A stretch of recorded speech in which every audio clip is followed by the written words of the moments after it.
What's up, guys? It's JMS80, and I've got some team deathmatch for you today on jungle. Just continuing on my little series here I've got going. This is actually, all this past gameplay has been practically from one night of gaming, just having fun with friends, you know, chilling out, having a good time, not worrying about what's going on, and just sometimes these games just fall into your lap right here. I never planned, I think, let me see, let me try to think here for just a moment. I think I go flawless in this game. I am not completely sure. But if that is the case, I think I go something like 28-0 or 30-0, something like that. So I didn't actually try to start out flawless, but then it just kind of rolled into happening. And then I eventually just started playing very cautiously and very campish like. Yeah, I'm not gonna sit there and try to, put any nice spin on, be like, oh, it's not, I'm playing defensive or I'm playing cautiously. No, I was fucking chilling out, and I was just like, man, I want to keep this flawless.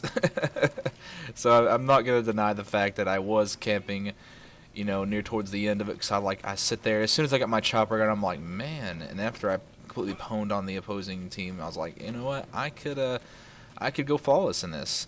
Now, the reason why I'm staying right here at this moment, though, is because the rest of my team is out there running around through the spawns and everything, and I'm like, well, and this is actually a really good focal point, this area and the village. And the thing is, when I'm playing with a bunch of friends and with a team, I really don't want to compete for kills, so I'm not going to rush directly with them, because that's what you will end up doing half the time. If you rush with your team, or if you go in the same direction they're flowing, constantly, you're going to end up competing for kills. So, I mean, if you want to have a good game and get your kills up there, pretty much try to stay opposite of where your team is.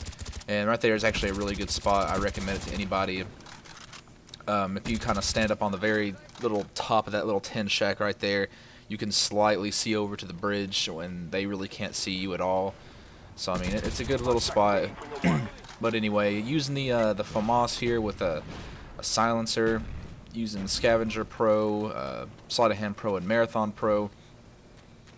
And let's see, I'm trying to think what my kill streaks are. I think it is the Napalm Strike, Blackbird, and the Chopper Gunner. And my Chopper Gunner, surprisingly, because most of the time these days, the Chopper Gunner, it gets shot down fairly quickly and just so easily. But actually, I get a decent amount of kills with it. I do some work with it in this game. So, but like I said, this is. Let's see.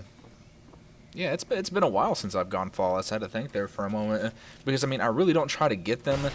Sometimes they fall into my lap, and I don't even, once I am starting to go flawless and I've got like 20 plus kills and I haven't died once, I usually don't try to maintain it. I continue to rush or continue to the play style that I do. Right here, I didn't really mean to call in the Chopper Gunner at that moment. I didn't know that I got a double kill at the time, and I was trying to pop up the Blackbird, but it appears that I got a double with it. And then anyway, and here goes the Chopper Gunner, and I do some pretty good work with it, and surprisingly, a lot of them weren't using Ghost or anything like that. I think maybe only one of them was, one or two of them. So for the most part, it was just, just easy pickings on these little red squares, and as you can see right there, just got a quad feed going so far, and just doing work. And I think this is where it gets shot down. I'm not completely sure, because I'm trying to get the etch over to that one to the left, and it gets shot down. So pretty decent Chopper Gunner, actually. I think it ended up getting me over 10 kills. I'm not completely sure, but and see, as you can see right here, I already got my my Blackbird called in, and this is the point after the Chopper Gunner. I was checking out my score, and I was like, all right, I'm doing pretty good so far, and right there, it's just this was one of the reasons why I like auto aim assist to a degree, of that way it lets you know when people are about to be coming around a corner. It's a great way to tell it like that. But when there are multiple enemies like that, it just constantly pans off one to another, so it will really throw off your shot. So half the time I switch back and forth between it, because I'm not really sure of how I like it and how I feel about it. Sometimes it's helpful and sometimes it's annoying. But anyway, like I said, though, I already know that I'm flawless still, so I'm somewhat running around a little bit looking for a final kill or something like that. And yes, I noticed in this gameplay that my Napalm Strike is still sitting there. Don't know why I didn't call it in. That's kind of annoying. Anyway, 75 to 27, and the final score is 28-0. So hope you guys enjoyed it. Hope you guys enjoyed the commentary, and that's it. Have a great day, and I'll see you guys tomorrow. Peace.